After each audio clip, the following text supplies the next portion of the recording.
Assalamualaikum warahmatullahi wabarakatuh. Halo teman-teman, selamat datang di channel aku ya. Dan pada kesempatan kali ini kita udah ditemani sama seorang direktur Tirta Foundation dan juga seorang hipnoterapis. Beliau ini adalah temanku nih semasa kuliah dan juga salah satu mahasiswa berprestasi utama UGK dari jenjang hipno. Assalamualaikum. Waalaikumsalam. Senang banget kita di sini. Iya, ketemu lagi ya. Udah hampir 1 tahun kali ya ketemu sama Tirta. Masya Allah. Kita juga nih zaman banget ya. Pada kesempatan kali ini kita mau share tentang bagaimana cara mengobati luka batin dari sudut pandang medis dan juga sudut pandang hipnoterapi. Jadi saksiin terus ya. Belajar bareng Anissa Fajriani. Kemarin kan kita udah sering tentang MAPRES, udah sering tentang prestasi-prestasi, terus kompetisi-kompetisi gitu ya. Terus kita cari hal yang baru yang tetap di bidang kita gitu ya. Jadi Nisa ini kan sebagai dokter, terus Tirta juga sebagai hipnoterapis, yang mana kita ambil garis lurus nih, garis lurus yang kita sama. Oh, sekarang yang lagi booming itu tentang orang yang misalnya mempunyai luka batin. Luka batin. Nah, luka batin ini kan sangat krusial ya Nisa ya, karena akan mempengaruhi kejiwaan orang. Nah, kejiwaan orang ini akan mempengaruhi bagaimana dia menjalani kehidupan gitu. Nah, akhirnya garis lurusnya apa? Kita akan sama-sama diskusi tentang bagaimana cara mengobati luka batin dari tinjauan medis dan hipnoterapis. Tuh, teman-teman. Apa sih yang ada di bayangan Nisa ketika mendengar luka batin? Tulisan luka batin, mendengar luka batin gitu. Sambil makan ya. Ya, kita mau bahas sama kalau dalam perspektifku ya, dan dari ilmu yang aku pelajari, aku menganggapnya itu sebagai suatu apapun ya, kejadian dalam hidup yang biasanya tuh berupa kejadian yang buruk, terus kita alamin tapi belum selesai nih masalahnya, nih masih kebawa sampai jangka panjang gitu, sehingga itu secara kita nggak sadar itu mempengaruhi bagaimana kita berpikir tadi yang kayak Tirta. Dan sebenarnya nggak hanya bagaimana kita berpikir aja, tapi juga kalau dari sisi medis itu juga mempengaruhi fisik kita loh kan. Oh iya, betul. Jadi ketika suatu kejadian buruk itu ya, luka batin itu entah karena kejadian yang kita alami sendiri yang membuat kita merasa buruk ya, entah mungkin itu kegagalan gitu. Biasanya orang menghadapi kegagalan yang nggak cuma sekali 2 kali tapi berkali-kali gitu.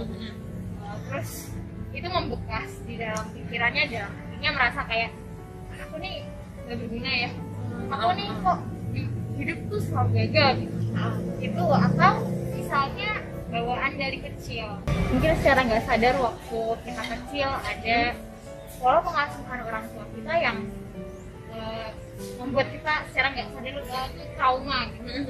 Ada yang membuat kita merasa nggak nyaman dan itu kebawa sampai kita gede. Nah, itu tuh juga salah satu contoh dari luka batin itu ya. Jadi banyak ya penyebabnya luka batin ya. Ada yang dari pengalaman-pengalaman, terus ada dari kehidupan masa kecil. Itu aku juga pelajarin sih.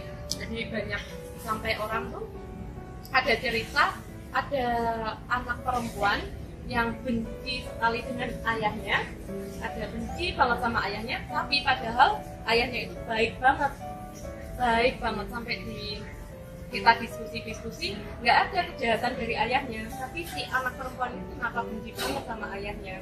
Nah, akhirnya setelah di hipno hari pertama dia kan dibawa ke masa lalunya, kita cari apakah yang menyebabkan dia benci itu adalah karena kelakuan ayahnya ataupun apa gitu ya. Terus sampai dibawa ke usia 1 tahun, belum ketemu tuh 1 tahun, jadi dibawa dari usia 20, 15, 10 sampai 1 tahun belum ketemu, sampai akhirnya dibawa ke usia dia baru lahir, nggak ketemu. Ayahnya baik banget, terus akhirnya kan bingung ya, apa ya ini ya yang penyebabnya, sampai akhirnya dilakukan hipno hari berikutnya, karena hari pertama udah cukup melelahkan sampai dia harus dibawa ke usia-usia sampai dia lahir ya, terus ya belum ketemu, dan keesokan harinya dia akhirnya dihipno lagi dia dibawa ke alam kandungan. Bisa. Iya bisa. Jadi hipnoterapis itu nggak hanya berlaku untuk yang kondisi saat ini ya? Kondisi saat ini enggak, sampai alam kandungannya gitu, sampai dibawa hari kedua itu dibawa ke alam kandungannya. Baru tahu. Dan ternyata setelah dicek, nah ternyata saat dia sudah menjadi janin di kandungan itu ada salah satu hal yang dilakukan ayahnya kepada ibunya. Gitu. Jadi ada tindakan yang kurang baik dari ayahnya kepada ibunya saat hamil dia. Nah saat itulah terjadilah dia merasa terganggu, dia merasa terusik kehidupan saat dijanin itu. Jadi janin itu merasakan ibunya kenapa? Ya Allah. Terus ya masya Allah sekali, dan akhirnya diketahuilah penyebabnya, oh ternyata saat dia dijanin.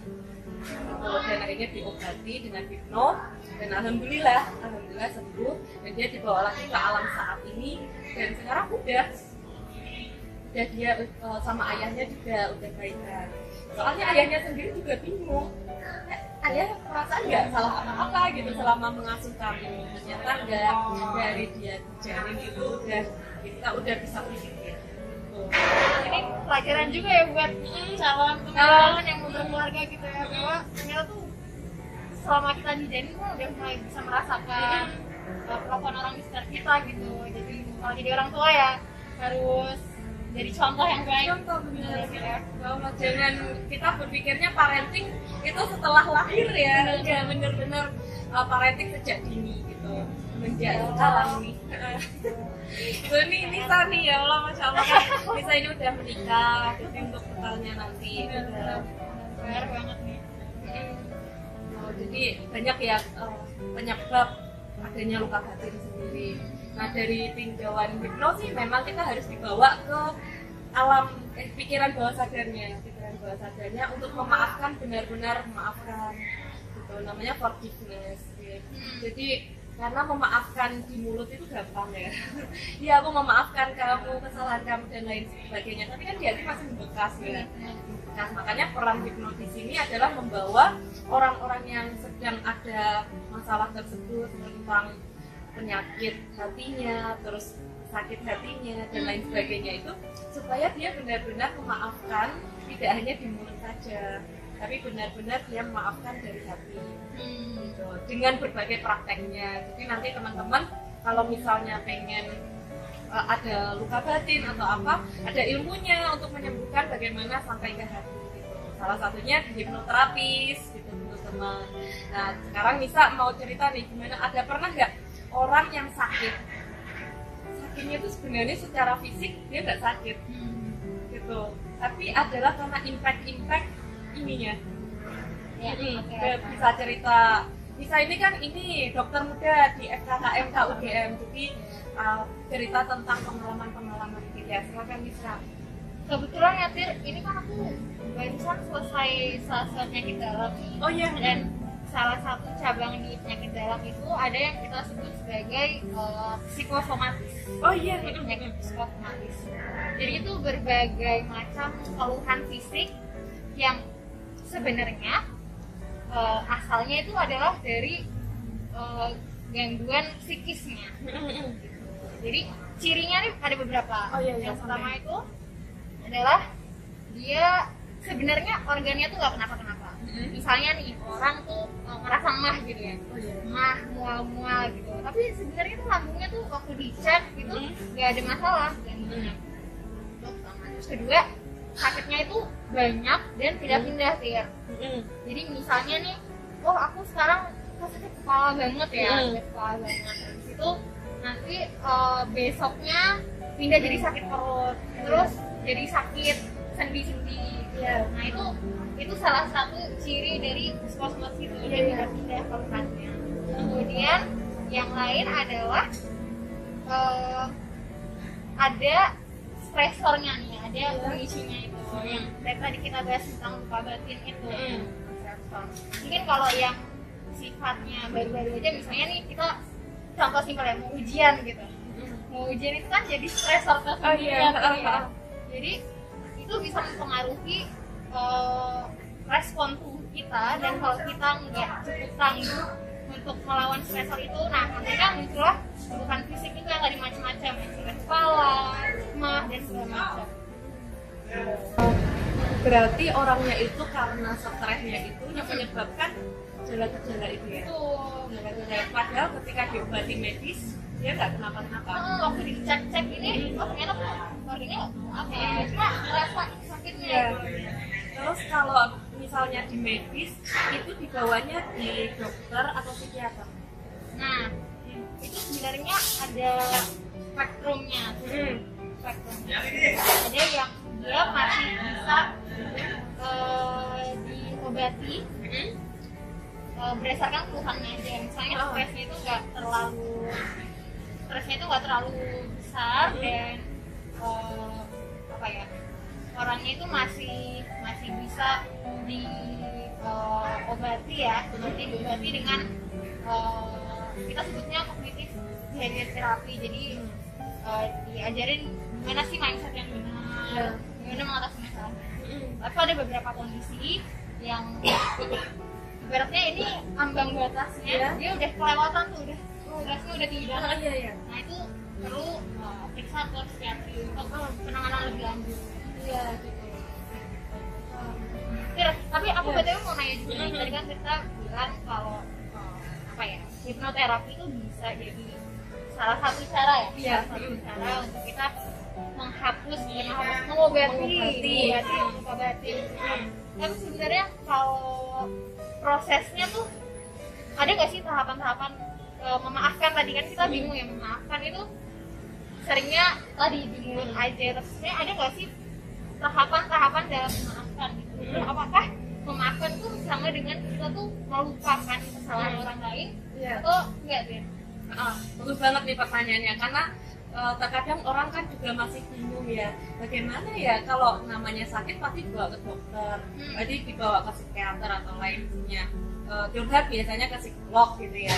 Nah ini ada namanya hipnoterapis gitu. Nah kita pun juga belajar ya dulu, kenapa ya kok ada orang yang sembuhnya mudah, terus ada yang orang sembuhnya perlu pakai obat-obatan gitu. Nah akhirnya kita belajar di bagian hipnoterapisnya. Di sana kita belajar bahwa ada step-step yang tidak langsung kamu pasti mudah untuk memaafkannya enggak, tapi kita ada step-step di hipnoterapis yang membuat dia masuk ke pikiran bawah sadarnya dulu. Jadi manusia ini kan ada pikiran sadar dan pikiran tidak sadar gitu ya, pikiran bawah sadar, yang mana pikiran sadar itu kita bisa tahu nih, saya pegang gelas ya, saya makan, itu sadar, saya makan, saya pegang gelas, saya bicara seperti ini, saya sadar ya. Nah ada titik-titik di mana manusia itu ada pikiran bawah sadarnya yang sebenarnya itu adalah tempat-tempatnya dia menyimpan segala memori. Nah seperti itu. Nah sebenarnya setiap hari itu kan kita selalu berjalan dengan kejadian-kejadian yang banyak. Kita melihat jalan itu banyak sekali, kita melihat orang itu banyak sekali. Nah itu kan jadi data di memori kita. Tapi kita punya namanya itu filter. Filter apakah menjadikan kejadian itu kita ingat sebagai hal yang sadar, ataukah menjadikan itu ya biar aja. Makanya ketika saya tanya ke Nisa nih, ketika jalan, tadi kamu ngelihat Indomaret nggak? Misalnya nih swalayan lah, swalayan lihat gitu. Berapa swalayan kamu lihat? Nggak tahu kan, nggak ngitung kan. Nah sebenarnya itu kan masuk di pikiran bawah sadar. Masuk semua data tuh masuk, apapun yang kita lihat, apapun yang kita rasakan semuanya masuk. Tapi kita punya filter. Mungkin bisa ada swalayan yang paling diingat, ya kan? Itu berarti masuk ke sadar gitu. Nah pikiran bawah sadar itu adalah ketika kita mengambil memori-memori yang tidak masuk filternya gitu. Nah akhirnya apa? Hipnoterapi masuklah ke sana. Hipnoterapi masuk, yang mana dia akan melalui proses ya. Prosesnya mungkin nggak bisa kita live di sini ya. Ada harus ada waktu secara personal dengan teman-teman yang misalnya sedang mengalami hal tersebut. Ada proses panjang sampai akhirnya dia benar-benar ada di pikiran bawah sadarnya. Pikiran bawah sadarnya, nah di sanalah peran hipnoterapis ada. Biasanya orangnya itu bisa mengungkapkan kejadian-kejadiannya dengan sangat mudah. Kan kadang orang tuh susah untuk menyampaikan lukanya kan. Dan seringnya aku malah nggak sadar, jadi mungkin kayak ngerasa tersakiti, tapi aku gak apa-apa kok. Apalagi kalau cewek gak apa-apa kok, ya aku baik-baik aja kok, ya wajar om. Ya seperti itu. Akhirnya di hipnoterapis juga kita belajar bagaimana melihat orang yang bohong dan jujur. Jadi ketika kita ada pasien ya itu kita melihat oh dia tuh gimana matanya, oh dia tuh mencari sumber-sumber data yang tidak ada di pikirannya. Jadi membuat data sendiri gitu, kita tahu. Nah, oh ya dia sedang mencari data. Misalnya ada orang yang kita lihat dari rautnya, oh dia sedang mencari data yang memang dia ingat-ingat. Kan ada data yang dibuat baru, ada data yang diingat-ingat. Yang diingat gitu kelihatan. Dari rautnya, dari tatapan matanya, terus auranya, semuanya terlihat. Nah, ketika kita berbicara hipnoterapi, kita berbicara tentang pikiran bawah sadar, namanya itu nggak ada. Kita bisa tahu bagaimana dia bisa jujur ataupun tidak. Gitu. Bahkan di hipnoterapi pun ada orang yang bisa saja berbohong, karena dia ketika memasuki ketika kita pandu untuk memasuki pikiran bawah sadarnya, dia ada denial. Saya nggak mau dalam hati malah. Saya nggak mau kok sampai benar-benar saya masuk ke pikiran bawah sadar saja. Itu ada orang yang denial. Nah, ada orang yang benar-benar pasrah. Saya pengen banget mengobati luka batin saya nih Mbak.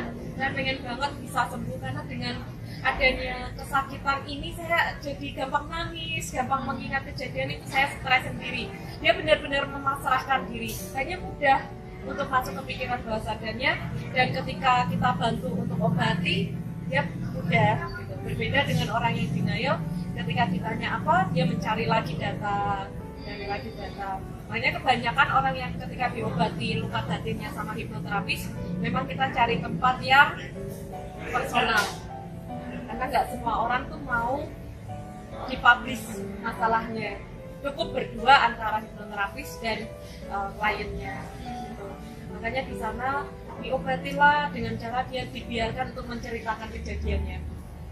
Terkadang orang bisa sembuh hanya dengan menceritakannya. Iya, kalau dia bisa belajar psikologi, sebenarnya kan psikolog atau keilmuan yang seperti itu kita sangat modal telinga, ya kan, the power of listening. Nah, jadi benar-benar kita hanya mendengarkan, bahkan nggak butuh solusi. Cukup aku mendengarkan aja udah merasa senang gitu. Itu ada tahap dia cukup menyampaikan pengalamannya. Tapi ada orang yang memang butuh solusi, solusi dia menceritakan sampai nangis gitu kan, nangis. Nah, solusi pun bisa dibagi menjadi beberapa ya. Yang pertama solusi dari hipnoterapisnya, atau juga solusi dari si klien sendiri. Jadi dia menemukan solusinya sendiri dengan teknik yang dibawa hipnoterapisnya tentunya. Terkadang seseorang itu tahu loh sebenarnya solusi dari permasalahannya, tahu. Tapi ada titik-titik yang mana dia mendinai bahwa enggak lah, biar orang lain aja yang berikan solusi padamu.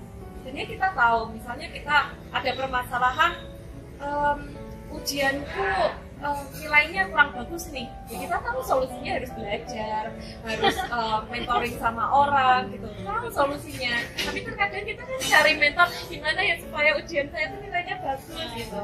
Nah seperti itu ada. Jadi tergantung nanti ketika kita diskusi dengan klien, kita lihat orangnya. Orangnya sepertinya solutif, membawa solusi pribadi, atau dia sebenarnya benar-benar bingung solusinya gitu. Jadi ada banyak tekniknya, tergantung permasalahan dari klien sendiri. Jadi benar-benar kita di hipnoterapis itu juga belajar di kliniknya, terus itu belajar di psikologinya juga. Tapi harus belajar sekali gitu ya, harus banyak praktek juga, karena permasalahan orang itu ketika kita gali-gali itu kompleks ya. Ketika dia masalahnya satu, ternyata pokok masalahnya akarnya bukan di situ, di lainnya. Akhirnya insya Allah ya, akhirnya kita sebagai misalnya Nisa di bidang medis, kita di bidang hipnoterapis, jadi paham dunia seperti ini harus adanya kepedulian. Jangan sampai kita hidup di dunia ini ya masalah lu aja gitu, masalah gue aja gitu ya. Makanya dibutuhkan jiwa sosial yang tinggi, utamanya kan dokter kan juga butuh sosial dengan pasien supaya dapat feel-nya. Ya, mungkin bisa cerita nih, apa yang membedakan dokter punya feel dengan dokter yang sekedar menjalankan tugas? Itu nanti ngaruhnya ya, ngaruhnya itu adalah kesembuhan pasiennya sih. Karena gini, aku sendiri pernah merasakan kondisi aku waktu itu qadarullah lagi sakit. Oh iya. Ya udah depok SMA. Iya. Kemudian aku datang ke seorang dokter ya. Saat itu aku merasa attitude-nya tuh membuat aku kurang nyaman gitu. Pinter. Cuma aku tuh didikte gitu sama beliau, kan seharusnya setelah aku mempelajari kedokteran ya, seharusnya tuh keputusan pasien itu kan sesuatu hak yang bisa dihormati oleh dokter gitu. Jadi dokter kasih opsi, tapi nanti pada akhirnya pasiennya milih sendiri. Tapi saat itu aku tuh kayak didikte gitu, dan aku kurang merasa dokternya ini tuh punya rasa empati terhadap sakitku gitu. Dari situ aku keluar dari ruangan, aku nggak ngikutin tuh apa yang dikasih sama orang tua nggak itu kasih tuh? Sama orang tua, aku juga sakit hati banget. Kayak oh gitu ya Kak. Dan itu ya pada akhirnya juga jadi motivasi aku buat masuk kedokteran. Ya, jadi aku melihat dokter yang sebenarnya aku kayak ter-challenge, dan aku merasa bahwa kayak dokter yang ideal itu seharusnya bisa balance ya antara kemampuan intelektualnya dan juga caranya menghadapi pasien gitu, karena ini kan manusia nih yang kita hadapi dia gitu. Jadi ya itu benar kata kita harus punya kepedulian sosial yang tinggi supaya kita bisa merawat pasien tuh dengan holistik gitu, nggak cuma obatnya doang, tapi kayak kita membantu juga support moralnya, kemudian membantu pasien punya semangat hidup lebih baik. Masya Allah, keren sekali ya. Nah akhirnya nih timbul nih pertanyaan-pertanyaan nih di otak Tirta nih. Nah yang melihat Instagram Live sama YouTube ini kan dari semua kalangan ya, mungkin dari teman-temannya Nisa ini ada yang udah jadi dokter, ada yang masih berjuang jadi dokter. Terus ini di Instagram Live-nya Tirta, di lingkaran Tirta ini adalah anak-anak SMA nih misalnya nih, anak-anak SMA yang kelak pengen juga jadi dokter nih ya. Nah, ketika kita bahas tentang dokter, boleh nih kita, minta perspektifnya Nisa, dokter yang ideal itu seperti apa? Aduh, berat ya. Gak apa-apa, kan kita menuju itu gitu loh, Nisa juga menuju itu dan memperjuangkan itu. Pernah nggak dapat pertanyaan ini? Pernah terpikirkan oleh diriku sendiri sih, karena saya standar ideal tiap orang kan beda. Cuma ditanyain orang lain nih. Cuma kalau menurut ideologiku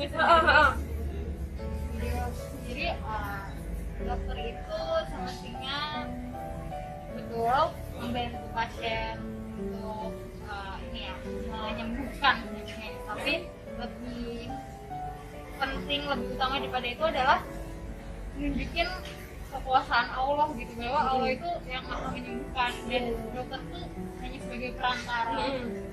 Jadi situ, jadi tidak hanya mengobati fisiknya aja, tapi juga kita mengobati mental dan spiritualnya. Itu sih yang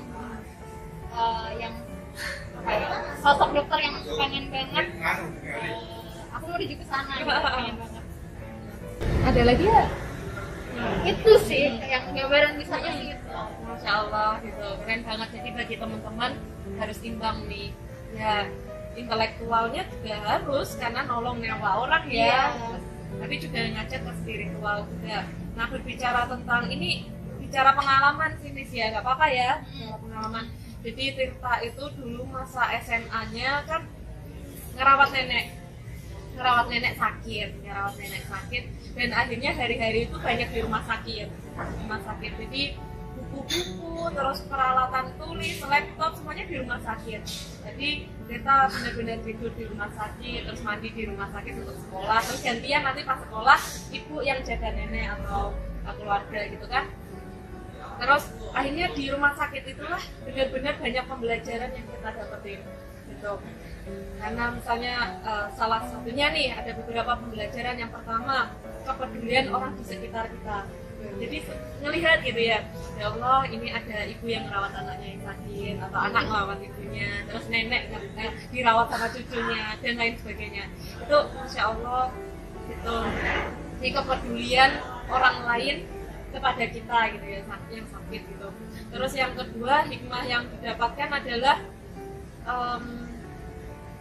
usia itu sebentar gitu, karena setiap orang itu pasti akan mengalami masa-masa sudah selesai tugasnya di dunia ini gitu. Jadi hampir setiap hari itu kita setiap berapa jam sekali tuh dengar orang nangis.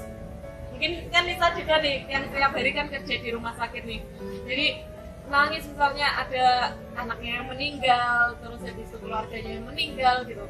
Pernah gitu jam 1 pagi ya, ketika udah terlelap di rumah sakit gitu ya, ada suara wah gitu, orang kayak mukul apa-apa gitu. Kaget kan, terus ya Allah, kita mencoba nenangin nenek kita kan, terus ya Allah tenang gitu. Ternyata ya sang ayah misalnya ya sedih sekali, yang diungkapkan dengan emosi seperti itu, anaknya meninggal gitu.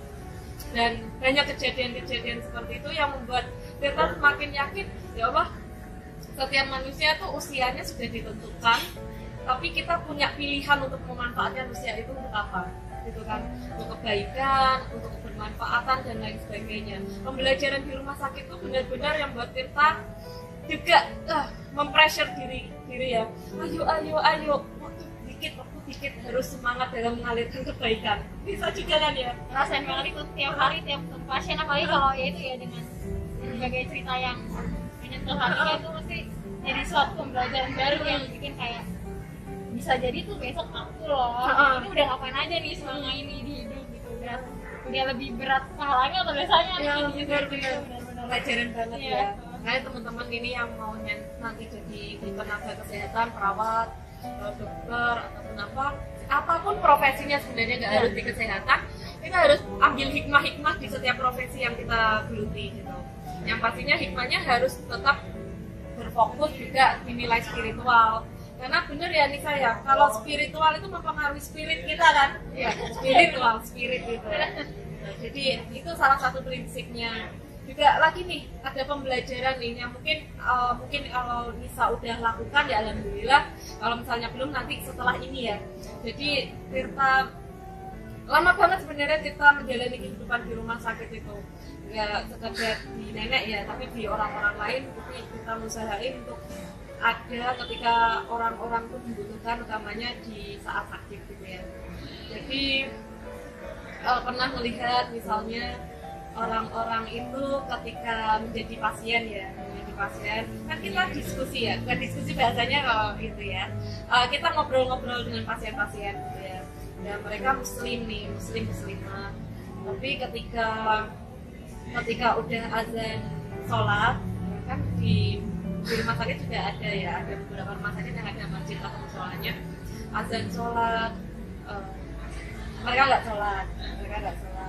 Terus misalnya asar nggak sholat, maghrib nggak sholat, sehingga beberapa hari kita melihat beberapa kamar gitu, setiap saat azan kita selalu kan itu ruangan ya, terus itu kamar. Nah kita tuh sering ngelihatin gitu, mengamati loh, ini udah azan untuk sholat subuh loh gitu. Kenapa orang-orang masih misalnya masih belum sholat, bahkan yang nunggu pasiennya juga belum sholat gitu ya. Nah, ada prinsip, ada stigma di pikirannya orang-orang pada umumnya ya, saya nggak bilang semuanya, pada umumnya mengatakan, loh saya kan lagi sakit, jadi nggak usah sholat, saya kan lagi dalam keadaan seperti ini, saya nggak usah sholat. Padahal kalau kita tahu sebenarnya kan sholat itu kan dalam keadaan seperti apapun kita usahakan bersolat. Kalau tidak mampu berdiri ya duduk, nggak mampu duduk ya udah berbaring. Bahkan berbaring pun jika tangannya nggak bisa untuk digerakkan dengan kedip-kedip nggak apa-apa. Atau bahkan kalau dalam posisi yang sangat-sangat mendesak, kita merasa kalau kita sholat gitu ya, tapi tetap kita fokusnya kita sholat. Nah, mungkin itulah yang pengen Tirta sampaikan kepada teman-teman semua yang bekerja di bidang kesehatan, dokter, perawat, bidan, dan lain sebagainya. Beri ilmu spiritual kepada pasien-pasiennya, yang mana jangan mereka terkungkung dengan tembok yang membatasi mereka untuk beribadah, yaitu sakitnya. Saya kan lagi sakit, saya nggak usah lah, saya kan didispen sama Allah untuk ini. Nggak ada gitu. Jadi kita harus tetap, karena ini sebenarnya salah satu juga yang membuat kita juga mempermudah kita ya untuk sembuh gitu. Ya mungkin nanti bisa untuk Nisa sendiri, terus bisa juga sharing kepada teman-temannya gitu. Jadi juga peran dokter di sini kita kan nggak mau nih, Nisa kan juga nggak mau nih hanya menjadi dokter biasa-biasa aja. Tapi bagaimana dokter itu menjadi peran strategisnya Nisa untuk berdakwah. Di sana ambil ketika ada pasien yang ngeluh apa? Ambil nilai-nilai misalnya di bidang kesehatannya, medisnya masuk.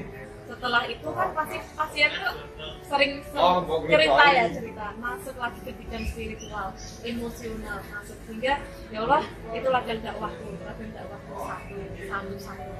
Terus juga ketika meriksa pasien, misalnya ibu sudah sholat asar ibu, gitu. Oh sholat asar, ya kan saya lagi sakit ya apa ibu, nanti dibantu sama apa yang menjaga gitu untuk wudhu apa gitu.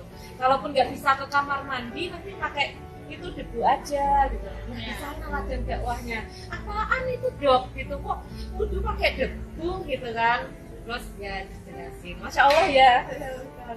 Parah banget nih buat aku. Masih ya, mas panjang perjalanannya, semoga setelah ini bisa menerapkan pengingat dari Tirta. Padahal karena kondisi emang tuh sebenarnya Allah tuh memberikan banyak rusuh ya, banyak keringanan buat hambanya gitu. Kalau misalnya tadi nggak bisa berdiri, bisa bahkan tadi sampai hanya merasakan hati aja. Waktu itu aku lagi di rumah sakit, aku jaga tuh di klinik HIV. Ya, oke. Kurang kencang ya tuh. Aku jaga di klinik HIV. Di situ aku cerita sama pembimbingku di sana bahwa ternyata masalah HIV/AIDS ini juga menyangkut ke luka batin. Jadi banyak kasusnya ternyata kita kan tahu ya, HIV/AIDS itu salah satu media penularannya paling sering itu karena berhubungan suami istri. Ya. Pada banyak kasus itu terjadi si istri ini atau si suami, pasangan ya, salah satu pasangan ngerasa tuh udah setia banget lah, udah nggak ngapa-ngapain, tapi ternyata kena nih, terus ketahuan bahwa dia ternyata ketularan dari pasangan. Ketularan dari pasangannya. Nah, terus pengobatannya HIV itu kan seumur hidupnya. Jadi kalau misalnya putus sekali aja, itu virus bisa langsung berkembang biak dan menggerogoti tubuh kita gitu. Jadi bakal lemas banget dan imunnya bakal turun banget. Berarti HIV/AIDS itu membunuh virusnya gitu atau menekan virus supaya tidak berkembang? HIV/AIDS itu, jadi virus HIV-nya itu dia menyerang sel imun kita, sehingga sel imun kita itu jadi pecah, jadi hancur karena si virus ini. Nah kalau sel imunnya pada pecah, pada hancur, kan jadi ngedown kan imunnya. Jadi kita gak masuk tensi. Nah masalahnya adalah di pasangan yang ngerasa tadi ya setia segala macam ini, dia tuh ngerasa gondok, ngerasa dendam dan gak menerima kondisi sakit itu. Dia ngerasa udah baik-baik tapi pasangannya seperti itu. Jadi dia punya luka batin yang itu berpengaruh ke proses pengobatannya dia. Jadi gak mau menerima obat, gak mau terima saran dokter dan segala macam. Ternyata setelah kata pembimbingku, setelah ditelusuri, itu masalahnya adalah dia belum mau menerima dan memaafkan. Di itu perannya juga forgiveness therapy.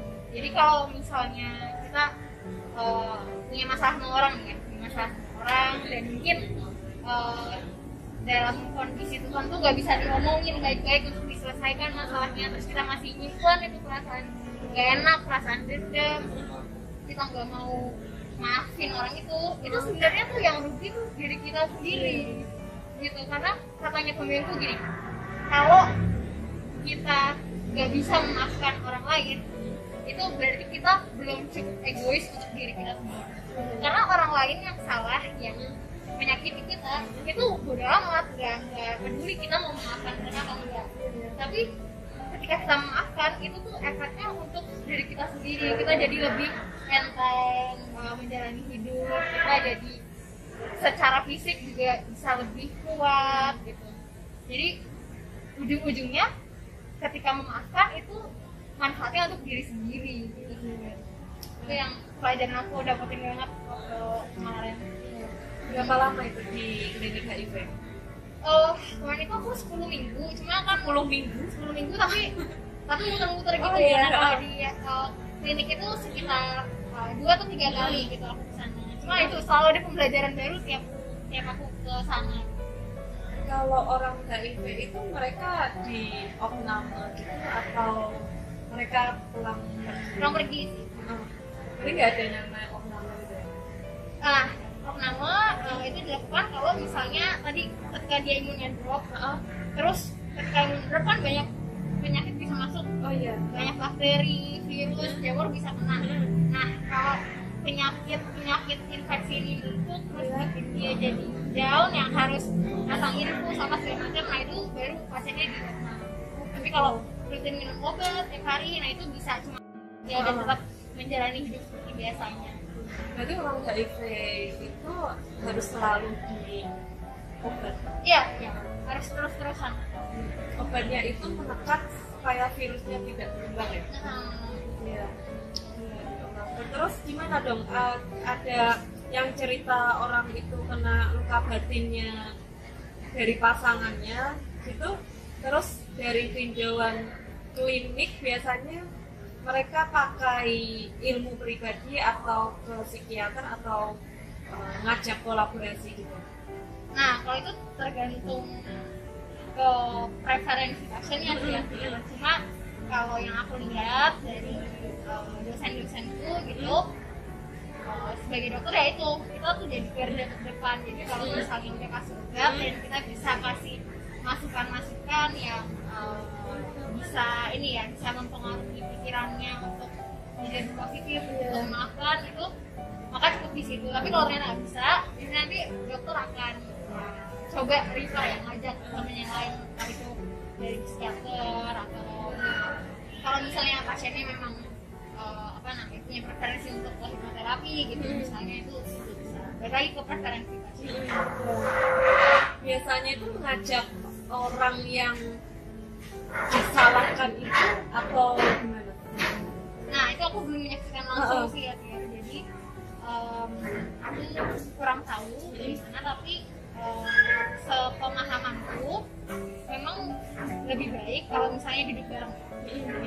Tapi sebelum itu yang merasakannya harus bisa menyatakan emosinya dulu, itu nomor 1 banget ya. Menyadari bahwa dia punya perasaan tersakiti itu dan mau menunjukkan emosinya itu dulu kan, baru nanti bergerak ke solusi selanjutnya memaafkan. Sebenarnya inti dari luka batin itu adalah ketika kita menyadari kalau kita sedang ada itu ya, dan ada luka batin. Kadang kita ada beberapa orang itu nggak sadar kalau itu luka batin gitu. Ya mereka anggapnya ya udah ini masa lalu yang memang sampai sekarang dibawa terus. Nah, itu mungkin bagi teman-teman yang melihat, teman-teman bisa jadikan itu referensi jika teman-teman ada perasaan jengkel atau marah pada orang, oh berarti saya sedang mengalami luka batin. Luka batin itu bisa memang disembuhkan sendiri ya, bisa. Tuh, misalnya tapi dengan emang effort dan usaha yang luar biasa, dengan mempertinggi tingkat spiritual manusia agar luka batin itu semakin terobati. Terus oh ya, keingatan juga nih, tadi kan Nisa tanya nih, apakah luka batin itu diobati atau dilupakan nih? Iya betul, itu Nah, terjawab. nah, Apa tuh Fir? Keingatan nih, kayak apa ya? Nah, ketika kita berbicara tentang mengobati atau melupakan sebuah masalah, sebenarnya melupakan itu adalah ranahnya pikiran, ya kan? Nah, akhirnya berdampaknya apa? Di perasaan jengkel ini. Jadi udah beda melupakan itu sudah kerjanya sini, tapi yang kita rasakan kerjanya hati. Gitu. Jadi ya kita namanya melupakan, sedangkan memori itu udah tersimpan gitu. Jadi bukan lagi kita melupakan bahasanya, tapi kita mengobati. Karena pada dasarnya kalau di ilmu psikologi nih, semakin kita melupakan semakin kita keingetan nggak? Iya kan? Oh gitu ya. Aku lupa sama dia, aku lupa sama kejadian itu, semakin inget kan karena dibahas terus, pengen lupain. Kalau gitu aku mau melupakan pelajarannya deh biar aku semakin kayak gitu juga sih.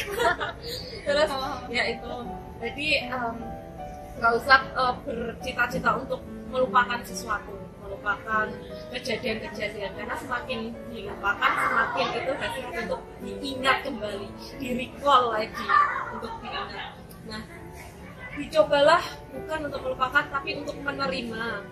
Benar, penerimaan diri atas apa yang terjadi pada diri kita. Yakinlah bahwa apa yang kita lalui dalam kehidupan ini, mulai dari kita masa kecil sampai kita sekarang, segala perjalanan hidup itulah yang membentuk diri kita sekarang. Misalnya ada orang yang mengalami ekonomi yang terbatas nih, harus bekerja dengan sangat luar biasa. Kalau dia menganggap itu luka batin dan dia merasa sedih atas itu, sebenarnya dampaknya sendiri ketika dia bekerja keras, dia menjadi lebih tangguh daripada yang lainnya, menjadi lebih kuat daripada yang lainnya. Maka harus ada reframing dalam diri kita untuk mensyukuri apa yang sudah kita lalui. Reframing apa tuh tadi? Iya. Disebutkan. Reframing itu bagaimana cara kita memandang segala kejadian yang dalam diri kita agar bisa menjadi positif gitu. Walaupun itu negatif, dunia memaksa kita untuk berpikir negatif, tapi pikiran kita memaksa untuk pasti ada hikmah di balik segalanya. Pasti ada gitu. Jadi misalnya tadi nih, bisa cerita suaminya nih, ya, suaminya kerja, jadi bisa ceritain deh. Ya kan sebenarnya dia tuh kerjanya di Jakarta ya, dia kerja di Jakarta, cuma karena pandemi ini jadinya kantor itu memutuskan untuk yaudah di WFH aja gitu. Jadinya beliau di Jogja sekarang. Ya alhamdulillah aku juga melihat itu sebagai satu sisi positif sih. Maksudnya sebelum menikah tuh aku udah membayangkan kan, oh ini bakal LDM nih, bakal jauh-jauhan gitu. Tapi alhamdulillah walaupun kondisinya seperti ini ya, kita kemana-mana harus berhati-hati, tapi dibalik itu semua ada berkah, aku bisa bareng sama suamiku kayak gitu. Jadi bener banget tadi reframing Itu tadi pas bisa cerita gitu, langsung bisa tahu nggak itu namanya teori reframing apa itu Tir? Nah, cerita sebenarnya suaminya Nisa atau Nisa sendiri kan bisa berpikir negatif, wah gara-gara pandemi ini semuanya ekonomi gini bla bla bla gitu. Bisa aja berpikir negatif dan nggak apa-apa gitu. Tapi kan Nisa dan suami mencoba berpikir mensyukuri kejadian itu kan. Wah, dengan adanya pandemi suami jadi kerja di rumah sehingga suami bisa banyak waktu dengan keluarga. Nah, itu namanya reframing, mengambil segala sisi positif walaupun dunia memaksa kita untuk berpikir negatif gitu teman-teman. Nah, jadi nggak ada namanya melupakan gitu, tapi terima diri kita. Terus apapun yang kita sekarang, kita menjadi wanita yang seperti apa, laki-laki seperti apa, ya hasil akumulasi kejadian-kejadian yang kita alami gitu ya. Misalnya orang, kenapa sih menjadi pemberani nih? Pasti dulunya juga pernah mengalami rasa takut, tapi dia mencoba untuk bangkit. Kenapa sih orang ini pernah apa sih? Biasanya apa? Karakter-karakter yang baik yang dibentuk gitu. Kok orang ini bekerja keras sekali nih gitu. Berbeda sama yang lainnya, misalnya males-malesan, senang rebahan gitu. Ya karena karakter yang dibentuk atas kejadian-kejadian masa lalu gitu. Jadi syukuri aja apa yang kita alami sekarang, dan misalnya ada permasalahan sifat yang teman-teman masih belum bisa terima, kenapa sih aku orangnya seperti ini, kenapa sih aku orangnya seperti itu, terima dulu. Tapi kalau misalnya itu negatif, coba diperbaiki. Kalau misalnya dengan perbaikan secara personal belum mampu, teman-teman bisa untuk curhat, misalnya ke Kak Nisa di bagian medis, atau Kak Tirta di bagian hipnoterapis gitu. Jadi nggak apa-apa. Kita sangat membuka, welcome sama teman-teman di sini. Terus apa lagi nih? Nah, kita kesimpulan langsung aja ya. Kesimpulan apa ya? Langsung aja closing statement dari Nisa dan aku sendiri. Bisa closing statementnya tentang tema mengobati luka batin tinjauan medis. Ternyata ya teman-teman, kita harus ingat bahwa kalau kita ngomongin sehat nih ya, definisinya sehat itu nggak hanya fisik aja, tapi juga secara mental dan secara sosial. Nah, ketika kita punya luka batin, itu akan mempengaruhi di bagian mental dan sosial, dan juga fisiknya ternyata. Jadi mempengaruhi kesehatan secara keseluruhan. Jadi untuk teman-teman yang merasa memiliki luka yang belum tuntas, ayo kita bareng-bareng coba terima itu, lihat hikmah apa yang kita dapatkan dari luka itu, dan coba kita tumbuh bareng-bareng menjadi pribadi yang lebih baik dari luka batin kita. Masya Allah, tepuk tangan dulu. Teman-teman di rumah bisa sambil tepuk tangan ya. Keren sekali. Kalau mengobati luka batin dari tinjauan hipnoterapis, teman-teman, apapun yang terjadi dalam kehidupan kita yang sekarang adalah akumulasi dari kejadian-kejadian masa lalu. Maka terima diri kita, terima kita lahir dari rahim siapa, terima kita lahir di keluarga seperti apa, terima kita lahir di bangsa seperti apa, dan lain sebagainya. Terima. Setelah menerima seperti apa? Syukuri karena tidak semua orang mendapatkan kenikmatan seperti kita. Banyak orang di luar sana yang misalnya sakit di rumah sakit, ada di sana yang misalnya mengalami kejadian-kejadian yang menyedihkan dan lain sebagainya. Kita mensyukuri hidup kita mensyukuri segala kenikmatan yang ada dalam diri kita. Dengan kita mensyukuri hal tersebut, adanya perasaan kita adalah bahagia, tenang, damai, seperti itu. Jadi jangan pernah kita menyalahkan keadaan. Sama saja kita menyalahkan Tuhan. Tuhan sudah memberikan yang terbaik bagi kita. Apapun yang terjadi dalam diri kita pasti yang terbaik bagi Tuhan.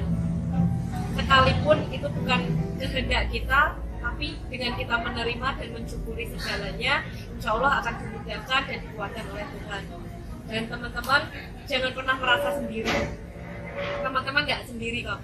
Teman-teman masih punya sahabat-sahabat, masih punya sama keluarga dan lain sebagainya. Pun di sini teman-teman nggak sendiri karena masih ada Nisa, masih ada Tirta yang siap untuk menerima teman-teman Tuhannya seperti apa, terus apa sih kesedihan-kesedihannya teman-teman, seperti itu. Jangan menganggap diri teman-teman sendiri.